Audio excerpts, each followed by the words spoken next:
Hello everyone, welcome back to my YouTube channel. आज की class में मैं आपको करवाने वाली हूँ जो साइंस का टॉपिक है पाचन तंत्र, डाइजेस्टिव सिस्टम। इसको आज हम इस क्लास में पढ़ेंगे, तो आप इस क्लास को ज़्यादा से ज़्यादा शेयर कर दीजिएगा। तो चलिए शुरू करते हैं आज की अपनी इंपॉर्टेंट क्लास बिना टाइम वेस्ट किए। तो देखिए, सबसे पहले इसकी डेफिनेशन देखते हैं। तो इसकी डेफिनेशन क्या होती है? तो पाचन की क्रिया में भाग लेने वाले अंग व ग्रंथियाँ, इनको संयुक्त रूप से पाचन तंत्र कहते हैं। तो पाचन तंत्र किससे मिलकर बना होता है? तो जो अंग होते हैं अपने शरीर के और जो ग्रंथियां हैं, ये जो पाचन के अंदर भाग लेते हैं, इनको संयुक्त रूप से पाचन तंत्र कहा जाता है। इसके बाद देखिए, तो इसमें कौन कौन होते हैं इसके अंदर भाग लेने वाले? तो सबसे पहले आता है अपनी मुख गुहा, फिर आती है ग्रेसनी, फिर आता है ग्रास नली जिसे ग्रासिका कहते हैं, फिर देखिए आमाशय आता है, इसके बाद आता है छोटी आंत, इसके बाद आती है बड़ी आंत, और इसके बाद आता है मलद्वार, और लास्ट में होता है गुद्दा। तो ये इसका जो है इसमें भाग लेने वाले अंग होते हैं। इसके बाद देखिए पाचन का क्रम क्या होता है, तो मतलब अपने शरीर में पाचन कैसे होता है। तो सबसे पहले हम कुछ भी खाएंगे तो वो जाएगा अपने मुख के अंदर, मुख गुहा जिसे ओरल कैविटी कहते हैं, और इसके बाद जाता है ग्रेसनी के अंदर जिसे पायरेक्स कहते हैं। और ये जो इसके बाद भोजन अपना जाता है, मतलब ना ग्रेसनी के अंदर पाचन होता है भोजन का, और इसके बाद जो है भोजन जाता है फूड पाइप के अंदर, जो ग्रास नली होती है ग्रासिका, इसके अंदर भोजन जाता है। भोजन का पाचन यहाँ पर भी नहीं होता है। और फिर जो भोजन है ये पहुंचता है अग्नाशय के अंदर, जो स्टोमच होता है अपना, यहाँ पर पहुंचता है। तो स्टोमच के बाद जो है भोजन अपना कहाँ जाता है? तो ये जाता है छोटी आंत के अंदर। तो छोटी आंत के अंदर भी सबसे पहले जाता है डेड्यूनम जिसे ग्रहणी कहते हैं, इसके अंदर जाता है, फिर जाता है जेजुनम के अंदर, फिर जाता है एलियम के अंदर। तो ये तीनों पार्ट जो है छोटी आंत के पार्ट है। इसके बाद देखिए, छोटी आंत के बाद भोजन जाता है बड़ी आंत के अंदर। तो बड़ी आंत में सबसे पहले जाता है सीकम में, फिर जाता है कोलोन के अंदर, फिर जाता है रेक्टम के अंदर जिसे मलाशय कहते हैं, और फिर लास्ट में जो है गुद्दा के द्वारा शरीर से बाहर निकल जाता है भोजन। इसके बाद देखिए नेक्स्ट है, तो एक बार वापस देख लीजिएगा कि सबसे पहले भोजन जो अपने मुख में जाने वाला है, फिर जाएगा ग्रेसनी में, यहाँ पर भोजन का पाचन नहीं होता है। फिर जाता है ग्रास नली जो अपनी फूड पाइप होता है, यहाँ पे भोजन जाता है, यहाँ पर भी भोजन का पाचन नहीं होता है। फिर भोजन जाता है अग्नाशय, यहाँ पर भोजन का पाचन होता है। फिर जाता है छोटी आंत के अंदर, छोटी आंत में डेड्यूनम ग्रहणी में जाता है, फिर जाता है जेजुनम में, फिर जाता है एलियम में, फिर छोटी आंत से भोजन निकल कर जाता है बड़ी आंत में। तो बड़ी आंत के अंदर सबसे पहले जाता है सीकम में, फिर जाता है कोलोन में, फिर जाता है रेक्टम में जिसे मलाशय कहते हैं, और फिर गुद्दा के द्वारा अपने शरीर से मलमूत्र के रूप में बाहर निकल जाता है। फिर देखिए होलोजोइक क्या होता है? तो होलोजोइक किसे कहते हैं? तो मनुष्य में जो पाचन की क्रिया है शरीर के अंदर होती है, इसलिए मनुष्य जो है होलोजोइक प्राणी है। नेक्स्ट है आहार नाल। तो आहार नाल क्या है?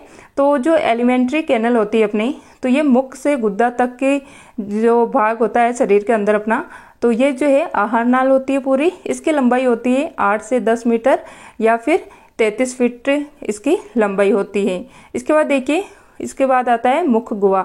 तो सबसे पहला पार्ट आता है अपने शरीर में पाचन तंत्र का मुख गुहा, जो ओरल कैविटी है होती है। तो यहाँ से जो है अपने शरीर की पाचन की शुरुआत होती है। इसके बाद देखिए इसमें कौन कौन से पार्ट होते हैं? तो इसके अंदर जीभ होती है, दांत होते हैं, उल्लार ग्रंथि होती है। फिर देखिए जीभ, तो जीभ क्या होती है? तो ये स्वाद कणिका होती है।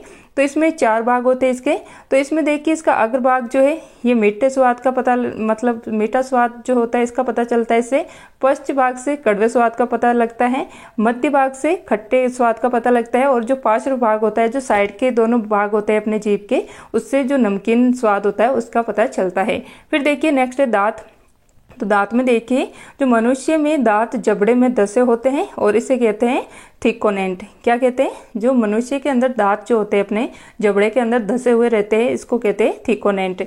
इसके बाद देखिए जो पाचन तंत्र है, इसको एक बार आप डायग्राम से देख लीजिएगा। तो सबसे पहले देखिए ये होता है अपने मुख गुहा, यहाँ पर भोजन जाता है, मुख के अंदर एंटर होता है भोजन। इसके बाद देखिए यहाँ पर अपना तालू होता है, और इसके बाद देखिए भोजन जाता है ग्रेसनी के अंदर। यहाँ पर जो है भोजन का जो मतलब पाचन नहीं होता है, और जो ग्रेसनी है इसको जो है कॉमन चैम्बर कहते हैं। नेक्स्ट है, इसके बाद देखिए जो एक तो होती है अपनी श्वास नली, और एक होती है अपनी जो फूड पाइप, मतलब एक में तो खाना जाता है और एक से हम श्वास लेते हैं। लेकिन जो श्वास नली है इस पर एक एपिग्लोटिस मतलब ग्लोटिस लगा हुआ रहता है।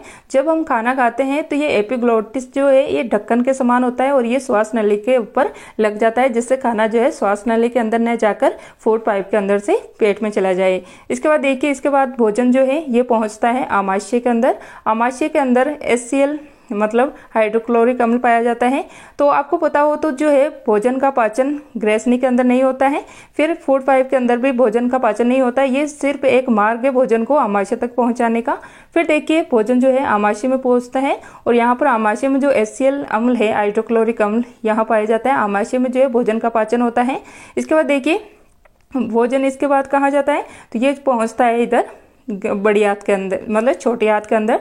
तो छोटी आंत के अंदर भी जो है भोजन ये सबसे पहले पहुंचता है डेडुनम के अंदर, फिर पहुंचता है जेजुनम के अंदर और लास्ट में पहुंचता है ये जो लास्ट में है इलियम, यहाँ पर ये भोजन पहुंचता है। तो डेडुनम, जेजुनम और इलियम ये तीनों भाग जो है छोटे आंत के हैं। इसके बाद भोजन देखिए ये जाता है बड़ी आंत के अंदर। तो बड़ी आंत के अंदर भी सबसे पहले जाता है सिक्कम के अंदर, फिर जाता है कोलोन में और फिर जाता है रेक्टम या मलाशय में और फिर गुद्दा के द्वारा जो है ये बाहर निकल जाता है। और इसके बाद देखिए, जो आमाशय है इसके नीचे एक छोटी सी परत होती है जो कि अग्नाशय होती है। यहाँ पर अग्नाशय रस पाया जाता है। और इसके बाद देखिए, जो ऊपर की साइड है यहाँ पर अपना लीवर होता है। आमाशय के ऊपर की साइड में लीवर होता है और लीवर के नीचे जो है पित्ताशय होता है, मतलब पीत रस का यहाँ पर स्टोर होता है। तो ये आई होप आपको ये डायग्राम अच्छा लगा होगा। फिर देखिए दांत, तो दांत क्या होता है, इसके अंदर देखिए इनेमल पाया जाता है, मतलब मनुष्य के अंदर 2 बार दांत आते हैं, तो मनुष्य को द्विबारदंती कहते हैं। और इसके बाद देखिए, दांत के ऊपर जो इनेमल की परत होती है इसका रंग होता है हल्का पीला होती है, ये हल्के पीले रंग की होती है, जो कि शरीर के सबसे कठोरतम पदार्थ माना जाता है। मतलब जो शरीर का सबसे कठोरतम पार्ट होता है या पदार्थ होता है वो होता है इनेमल। नेक्स्ट है, तो देखिए टीथ, तो टीथ में देखिए, तो एक साइड से आप समझ लीजिएगा इसको। तो इसमें देखिए, जो अपने शरीर में जो है मतलब अपने 32 दांत होते हैं। तो एक तो देखिए 16 ऊपर होते हैं, 16 नीचे होता है और नीचे 16 को भी 2 पार्ट में डिवाइड कर देते हैं। एक साइड 8 होते हैं, एक साइड 8 होते हैं। तो एक साइड में देखिए इंसाइसर, तो इंसाइसर जो दांत होते हैं ये 2 होते हैं और ये काटने का काम करते हैं। फिर देखिए कैनाइन, तो ये जो है एक दांत होता है और ये चीरने और फाड़ने का कार्य करता है। और फिर आता है प्री मोलर, तो ये चबाने का कार्य करते हैं और ये 2 दांत होते हैं। और फिर लास्ट में आते हैं 3 दांत जो कि मोलर होते हैं, ये चबाने और पीसने का कार्य करते हैं। ऐसे ही जो है ऊपर 8 दांत ऐसे होते हैं, ऐसे ही इधर 2 1 2 3 ये ऐसे रहते हैं, इधर भी 2 1 2 1 3 ऐसे इधर 8 दांत होते हैं। तो इसका फॉर्मूला पूछा जाता है कि टीथ फॉर्मूला क्या होता है, तो 2 1 2 3 अपॉन 2 1 2 3 मल्टीप्लाई 2 इक्वल टू 32, ये इसका फॉर्मूला होता है। फिर देखिए दूध के दांत कितने होते हैं, तो बच्चों के अंदर 20 जो है दूध के दांत होते हैं। अक्ल दांत जो होते हैं विजडम टीथ, ये अवशेषी अंग होते हैं, कोई काम नहीं होता इसका। फिर देखिए लार ग्रंथियां, जो सलाइवा ग्लैंड होती है अपनी, ये एंजाइम निकालती हैं और ये 3 जोड़ी पाई जाती है, 3 जोड़ी ऊपर और 3 जोड़ी नीचे। फिर देखिए इसके अंदर ये 2 प्रकार की होती है, एक तो होती है लाइसोजाइम एंजाइम जो कि जीवाणु का भक्षण करती है और एक होती है टाइलिन एंजाइम जो कि कार्बोहाइड्रेट का पाचन करती है। फिर देखिए जो मुख गुहा में वसा एंड प्रोटीन का पाचन नहीं होता है, क्या है, मुख गुहा में वसा एंड प्रोटीन का पाचन नहीं होता है और मुख के अंदर जो भोजन जाता है उसे बोलस कहते हैं। मुख के अंदर जब भोजन रहता है उसे बोलस कहा जाता है। इसके बाद देखिए ग्रेसनी, तो ग्रेसनी जो पाइनेक्स होती है अपनी, इसे श्वास एंड भोजन का कॉमन चैम्बर कहते हैं। क्या कहते हैं इसे, श्वास एंड भोजन का कॉमन चैम्बर कहा जाता है। यहाँ पर पाचन नहीं होता है। फिर देखिए एपिग्लोटिस, तो ये भोजन को श्वास नली जो ट्रेकिया होती है अपनी, इसमें जाने से रोकने के लिए एक एपिग्लोटिस से मतलब एक ढक्कन के समान कार्य करता है, जिससे कि भोजन जो है जो फूड पाइप होती है अपनी इसके अंदर ना जाए। फिर देखिए ग्रास नली, तो ग्रास नली जो है ये फूड पाइप होती है अपनी, इसमें पाचन नहीं होता है। यहाँ मुख वहां से आया हुआ भोजन कर्माकुंचन के द्वारा आमाशय जो स्टोमच होता है अपना, इसके अंदर भेजा जाता है। फिर देखिए आमाशय के अंदर 3 चीजें पाई जाती है, एक तो होता है HCl हाइड्रोक्लोरिक अम्ल, एक होता है पेप्सिन, ये प्रोटीन का पाचन करता है और पेप्सिन जो है ये एक्टिव हो जाता है और हाइड्रोक्लोरिक अम्ल इसके लिए जरूरी होता है। क्या होता है, प्रोटीन का पाचन इसके अंदर होता है, पेप्सिन के अंदर जो है पेप्सिन द्वारा प्रोटीन का पाचन किया जाता है और पेप्सिन जो है इसको एक्टिव करता है हाइड्रोक्लोरिक अम्ल।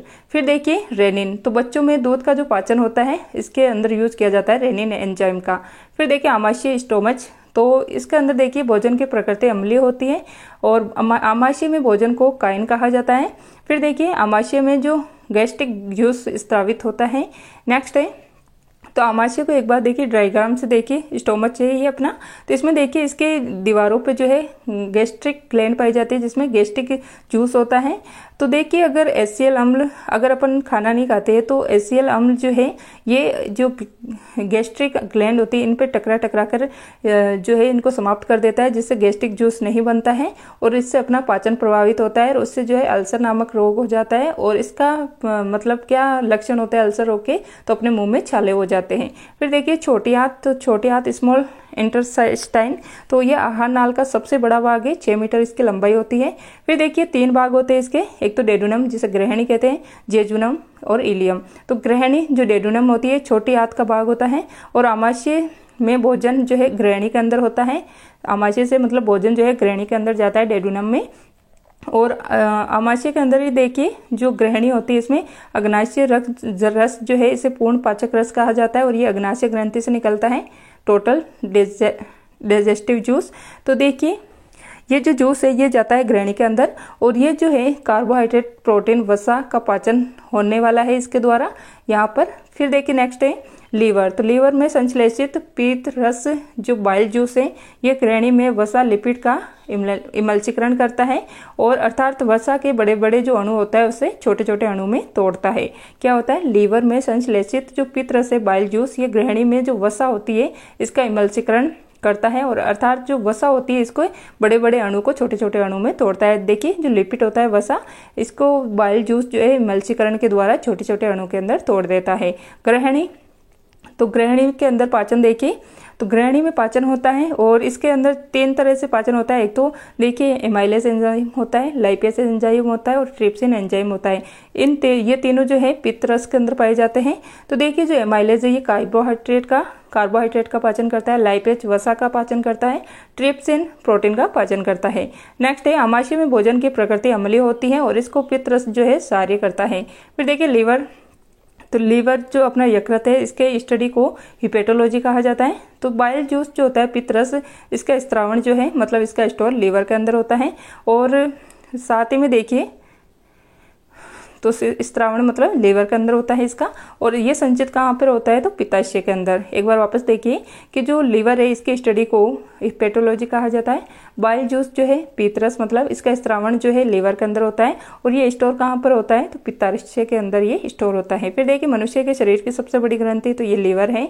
इसका वजन होता है 1 kg से 1.5 kg के मध्य इसका वजन रहता है। ये राइट साइड में स्थित होती है। शरीर की रासायनिक प्रयोगशाला इसको कहा जाता है।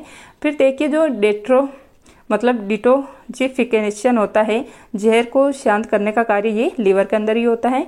किसी व्यक्ति की मृत्यु अगर जहर खाने से हुई है तो इसका पता लीवर के अंदर ही लगाया जाता है।